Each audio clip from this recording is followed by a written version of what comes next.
In Japan, it's a normal sight, a 5-year-old, all by themselves, walking to the shop to buy bread for the family. No parent hovering. No older sibling holding their hand. Just a small child, a little coin purse, and a quiet sense of "I can do this." To many of us, that looks almost unthinkable. But it isn't because Japanese children are braver, or because the streets are magic. It's because Japanese families do a few small things, from very early on, that gently grow a child's independence, instead of accidentally holding it back. Let's walk through them together. The first idea has a name worth knowing: Jiritsu. It means, roughly, standing on your own. In many Japanese homes, independence isn't something you wait to hand a child when they're old enough. It's something you offer in small pieces, early, on purpose.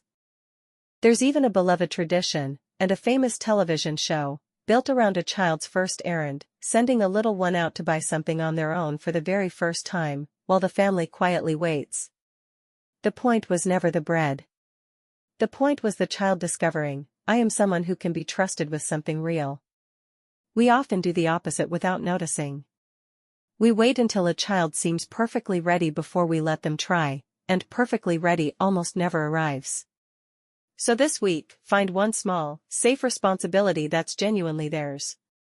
Carrying their own little bag, handing the money to the cashier. Trust, handed over in small pieces, is how independence begins.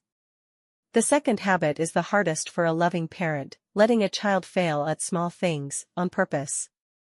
When a Japanese child spills the water they were carrying, or packs their school bag and forgets something, the gentle response is often not to swoop in and fix it, but to let them feel the small, harmless consequence, and learn from it.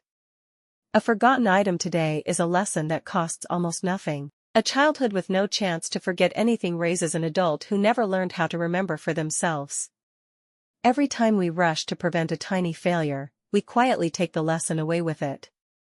The spill, the wobble, the forgotten pencil. These aren't problems to erase. They're how a child's brain learns: next time, I'll do it differently. So the next time your child is about to make a small, safe mistake, try pausing. Let it happen. Then, warmly, let them figure out the fix. The third habit is beautifully simple. From a young age, Japanese children are expected to care for their own small things. Watch a Japanese preschool in the morning and you'll see tiny children hanging up their own coats, changing their own shoes, putting their own cups away. Slowly, imperfectly, and entirely by themselves. The adults wait.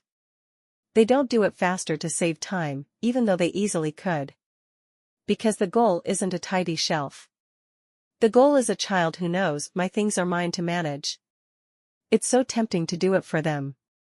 We're quicker, neater, less messy, but every task we take over is a small message: "You can't, so I will." So pick one thing your child currently relies on you for that they could almost do themselves: putting on their own shoes, pouring their own water, and let them, even though it's slower. Slower today is independent tomorrow. The fourth habit isn't only about the child. It's about the community around them. In Japan, it's common for young children to walk to school without a parent, often in small groups, looking out for one another. It works because of a shared, quiet agreement: the whole neighborhood keeps a soft eye on the children. Independence, it turns out, isn't a child left alone. It's a child trusted within a circle of care.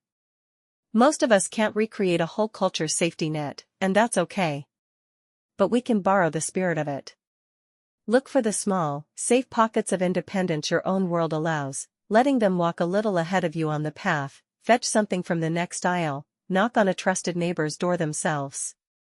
Independence grows in the gap we're brave enough to leave between us and them. The fifth habit reframes something most of us dread: chores.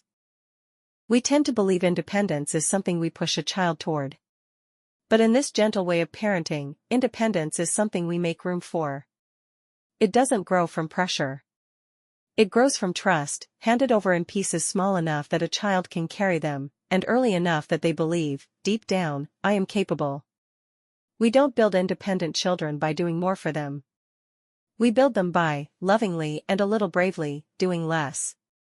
So here is your gentle challenge for tomorrow.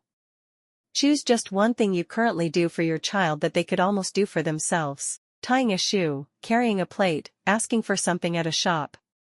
And tomorrow, instead of stepping in, take one quiet step back. Let it be slower. Let it be a little messy. And watch what your child does with the space you've given them. It's almost always more than we expect. If this felt like a breath of calm today, you'll feel right at home here at the Quiet Garden. Gentle wisdom for a calmer family, every week. Which one of these will you try first? The small errand, the real chore, or simply taking one quiet step back? Tell me in the comments.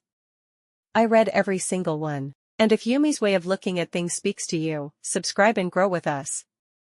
Take care of yourself, and take care of your little ones.